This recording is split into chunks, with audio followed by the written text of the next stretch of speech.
परम श्रद्धेय आदरणीय श्री रविशंकर जी, आचार्य डॉक्टर लोकेश मुनि जी, हाजी सईद सलमान चिश्ती जी, आदरणीय archbishop cardinal Oswald Gracias ji, आदरणीय प्रहलाद वामनराव पै जी, परम आदरणीय श्री भिक्खु संघानंद सेना जी, ब्रह्म विहारी स्वामी जी, मंच पर उपस्थित माननीय विजय दरड़ा, राजेंद्र दरड़ा, समूह संपादक श्री विजय भाविस्कर और उपस्थित सभी मान्यवर अतिथिगण और उपस्थित सभी भाई और बहनों, आज का यह दिन हमारे नागपुर के इतिहास का बहुत ही ऐतिहासिक और खुशी का दिन है। इसलिए है कि विजय बाबू ने वो अक्सर अशक्य बात को शक्य करके दिखाते हैं, इम्पॉसिबल को पॉसिबल करके दिखाते हैं। और आज देश के ऐसे महानुभाव जिनके मार्गदर्शन में हम काम करते हैं, ऐसे सब प्रमुख व्यक्तियों को एक मंच पर लाकर उन्होंने इस भव्य लोक प्रबोधन कार्यक्रम का आयोजन किया है। इसलिए मैं हृदय से उनको और लोकमत को बहुत बहुत धन्यवाद देता हूं। दूसरा, मुझे खुशी की बात इसलिए है कि ये सभागृह जब बन रहा था तो इस सभागृह के निर्माण में यहाँ की एक एक कुर्सी से लेकर खिले से लेकर एक एक चीज को मैं खुद देख कर इसको बनाने की कोशिश कर रहे थे। और मुझे एक कल्पना थी कि नागपुर में ऐसा सभागृह बने कि जो कम से कम 2500 लोग एक समय बड़ा से बड़ा कोई कार्यक्रम नागपुर में हो सके, और जिस सभागृह की बिजली जो है वो केवल सोलर पर चले। और ऐसा ही सभागृह है कि यहाँ की बिजली सोलर पर है, और ये सभागृह का एक एक चीज जो कुछ अच्छी बनी है, वो आज का यह कार्यक्रम देखकर मुझे इस बात का समाधान हुआ है कि इतनी चीज अच्छी बनी है, इसका सही में अच्छा उपयोग आज हुआ है।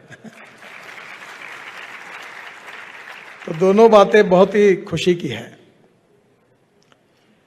जब विजय बाबू ने मुझे इस कल्पना के बारे में बताया था, तब मैंने उनको कहा था कि मैं कार्यक्रम में आऊंगा, पर मेरी एक कंडीशन है।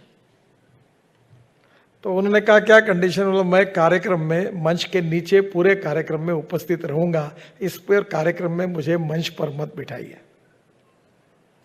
पर उन्होंने, उनका स्वभाव यही है कि वो जीत करने के बाद कोई बात मानते नहीं। आज सही अर्थ में आज हमें बहुत अच्छा मार्गदर्शन मिला है। और मैं कभी कभी आज उस बात की भी मुझे याद हो रही है कि मैं अपने स्कूल में जब था तो हमारे संस्कृत की टीचर ने हमको एक श्लोक सिखाया था, और वो श्लोक था, आकाशात पतितम तोयम यथा गच्छति सागरम सर्वदेव नमस्कार केशवम प्रति गच्छति। और उसके बाद एक मराठी कवि ने उसका अनुवाद किया था, और अनुवाद ये था कि पडे खाल तीजे नभातून पाणी जसे सागरा तेच मिळून जाई नमस्कार कोण्याही देवास केला परी शेवटी तो पोचतो केशवाला। तो मुझे लगता है कि ये जो जिसकी बात सब लोगों ने की है, वो सभी संस्कृति का, धर्म का, संप्रदाय का, विचारों का सम्मान करना, ये हमारी संस्कृति की विशेषता है। और हमारी संस्कृति किसी धर्म के साथ जुड़ी नहीं है। भारतीय संस्कृति सही अर्थ में नेचुरल सेक्युलर है। और सेक्युलर शब्द का अंग्रेजी डिक्शनरी में मीनिंग धर्मनिरपेक्षता नहीं है। सेक्युलर शब्द का डिक्शनरी में मीनिंग है सर्वधर्म समभाव। और इसलिए स्वाभाविक रूप से सब विचारों का, सब धर्म का, सब भगवान का सम्मान करना, यही हमारा जीवन दृष्टिकोण है। और मैं ये मानता हूं कि जब सभी जगह पर सभी बातें अच्छी है, तो जिसका उल्लेख बहुत से आज के मार्गदर्शन में महानुभावों ने किया है कि इन सब अच्छाई को इकट्ठा करके उन्होंने उसका नाम मानव धर्म के रूप में दिया है। और मैं मानता हूं कि धर्म शब्द का भी हमारे बीच में काफी कंफ्यूजन होता है। अभी विजय दर्डा जी को पूछेंगे तो कभी वो बताएंगे कि मैं पत्रकारिता के धर्म का अनुसरण कर रहा हूं, पालन कर रहा हूं। तो पत्रकारिता धर्म कैसे हुआ? कोई कहता है शिक्षक कि मैं शिक्षक धर्म का पालन कर रहा हूं, तो ये कौन सा धर्म है? तो यहां धर्म का उपयोग जो है वो कर्तव्य के साथ किया है, उसका अर्थ कर्तव्य करके अभिप्रेत है। और इसलिए हमारी भारतीय संस्कृति में जो अलग अलग विचारधारा है उसकी विशेषता ये है कि अनेकता में एकता, यही हमारी विशेषता। और ये अलग अलग प्रकार का विचार हमारे सामने रहने के बाद भी हमारा राष्ट्र धर्म एक है और मानव धर्म ने उसको जोड़ा है। और मैं ये मानता हूं कि धर्म की विशेषता मूल्यों के साथ जुड़ी हुई है। और जैसे हम सांस्कृतिक मूल्य बोलते हैं, जीवन मूल्य में पारिवारिक जीवन पद्धति मूल्याधिष्ठित, शिक्षा पद्धति मूल्याधिष्ठित, पत्रकारिता मूल्याधिष्ठित, व्यवसाय मूल्याधिष्ठित, तो एग्जैक्टली इस बात का संशोधन करना चाहिए कि अलग अलग जगह पर हमारे संतों ने, हमारे महात्माओं ने, हमारे आचार्यों ने, धर्माचार्यों ने जो मार्गदर्शन किया है वो कहीं ना कहीं मूल्यों के साथ जुड़ा हुआ है। और व्यक्ति के बारे में यह कहा गया है कि no one is perfect and no one can claim that he is perfect. उत्तम, अधिक उत्तम, सर्वोत्तम up to infinity. You cannot catch your own image. उसी प्रकार से कोई हमारे बीच में पूर्णांक नहीं है। पर जिन महानुभाव जिनके मार्गदर्शन में हम चलते हैं और जो मूल्याधिष्ठित जीवन पद्धति के आधार पर हमारे अपने विचारों से अपने जीवन का दृष्टिकोण देते, वो आखिर उसमें काफी साम्यता है। अभी डॉक्टर वामनराव पै, इनके चिरंजीव प्रहलाद वामनराव पै बोल रहे थे, जीवन विद्या मिशन की बात कर रहे थे। मुझे डॉक्टर वामनराव पै जी के पास बहुत बार जाने का मौका मिला। तो उनकी प्रार्थना थी और प्रार्थना में ही सब कुछ आ गया था कि हे भगवान सबका कल्याण कर। उन्होंने ये नहीं कहा कि भारतीयों का कल्याण कर, इसका कल्याण करो, सबका, विश्व का कल्याण कर। तो विश्व वसुधैव कुटुंबकम, यही बात सबने कही। विवेकानंद जी ने भी यही कही। और शिकागो के उनके भाषण में सबसे बड़ी विशेषता यही थी कि उन्होंने यही कहा था कि मेरा परमेश्वर श्रेष्ठ है, ये मैं कहने के लिए आया नहीं हूं। मेरा धर्म श्रेष्ठ है, ये मैं कहने के लिए आया नहीं हूं। तो आप जितने लोग यहां बोल रहे हैं उनका सबका धर्म श्रेष्ठ है, उसका भगवान श्रेष्ठ है। मैं यही कहने के लिए आया हूं कि आखिर किसी भी भगवान की पूजा करने से अंततोगत्वा हमारा जो श्रद्धा है वो एक ही भगवान के पास जाती है। और यही बात मैं आपको कहने के लिए आया हूं।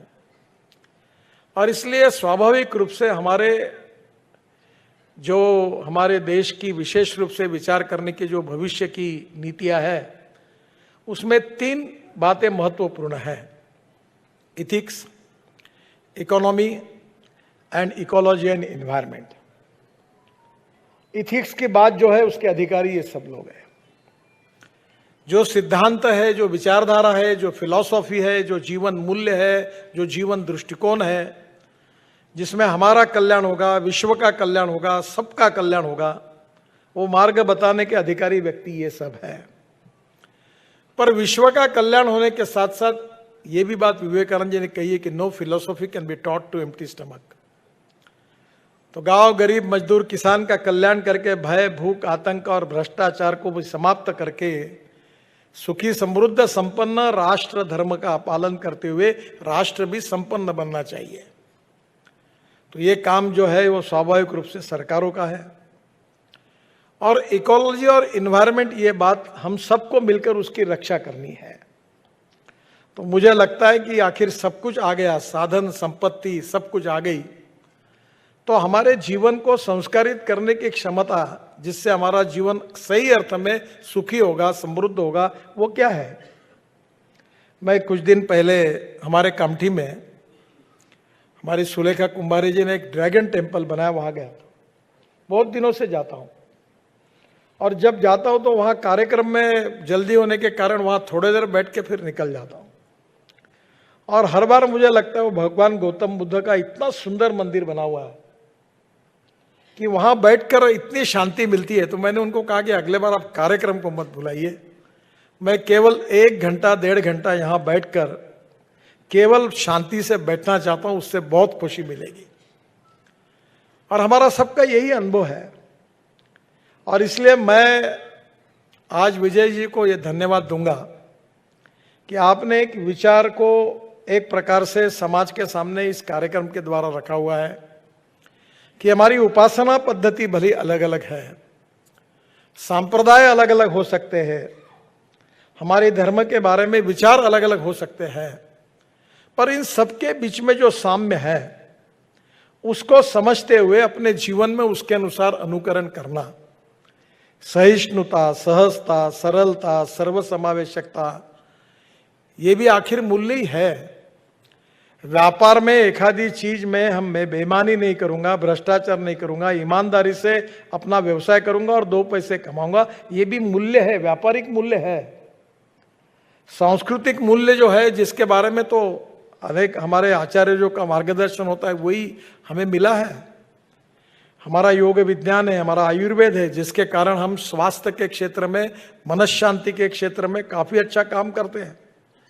अलग अलग जगह पर अनेक विशेषता है, सबका अध्ययन हमने नहीं किया है, पर हम सभी का अध्ययन करके अपने जीवन को समृद्ध संपन्न बनाने का, एक सभी अच्छी बातों को इकट्ठा करके जाने का मार्ग कौन सा है, ये हमारे सामने एक प्लेटफॉर्म के रूप में सबको बुलाकर विजय जी आपने किया है। मैं आपको बहुत बहुत अभिनंदन करता हूँ, धन्यवाद देता हूँ, क्योंकि ये कल्पना भी अलग थी। और आज हम सबको ध्यान में आएगा कि जो सब संत मार्गदर्शक बोल रहे हैं वो एक ही बात बोल रहे हैं, शायद कपड़े के रंग अलग अलग है, उनकी उपासना पद्धति अलग हो सकती है, पर जो भावार्थ तो लोगों के सामने आ रहा था वो एक ही है। और एक व्यक्ति को दूसरे भावार्थों को लगता था ये अपना ही है। ये जो अपनापन है, यही हमारी भारतीय संस्कृति की सबसे बड़ी ताकत है, और इसीलिए हम विश्वगुरु बनने की क्षमता रखते हैं। यही स्वामी विवेकानंद जी की भविष्यवाणी थी।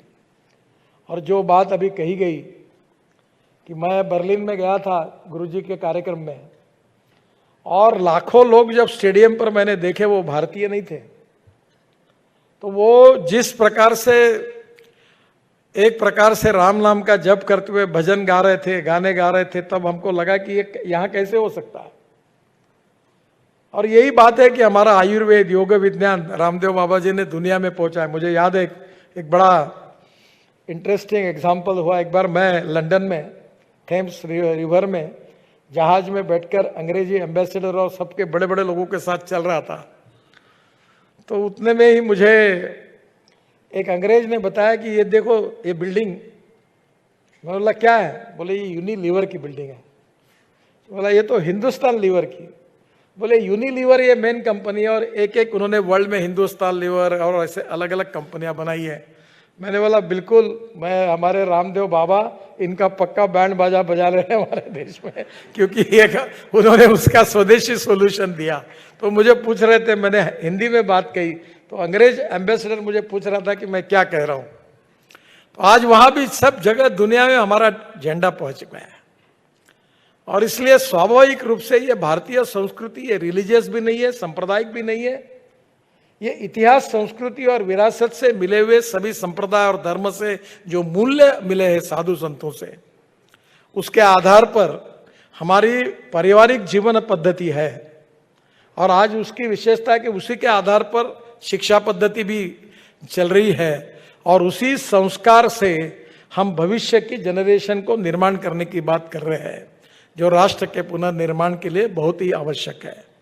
और इसलिए मुझे बहुत खुशी है कि इन सब बातों को इकट्ठा करके आज बहुत अच्छा यानी सभी पवित्र नदियों का जैसे संगम होता है, वैसे सभी पवित्र विचारों का एक विचार संगम इस कार्यक्रम के निमित्त यहाँ विजय बाबू ने किया। मैं उनको हृदय से बहुत बहुत धन्यवाद देता हूँ और आए हुए संतों को, हमारे सभी प्रमुख मार्गदर्शक संतों को विशेष रूप से मैं हाथ जोड़कर अभिवादन करता हूँ और निश्चित रूप से नागपुर की जनता की ओर से यहाँ के सांसद होने के नाते भी उनका स्वागत करता हूँ और हमारे जीवन में अच्छा कार्य करने के लिए जो समाज अनुकूल है, राष्ट्रानुकूल है, युगानुकूल है, ऐसा अच्छा कार्य करने की शक्ति उनके आशीर्वाद से हम सबको मिलेगी।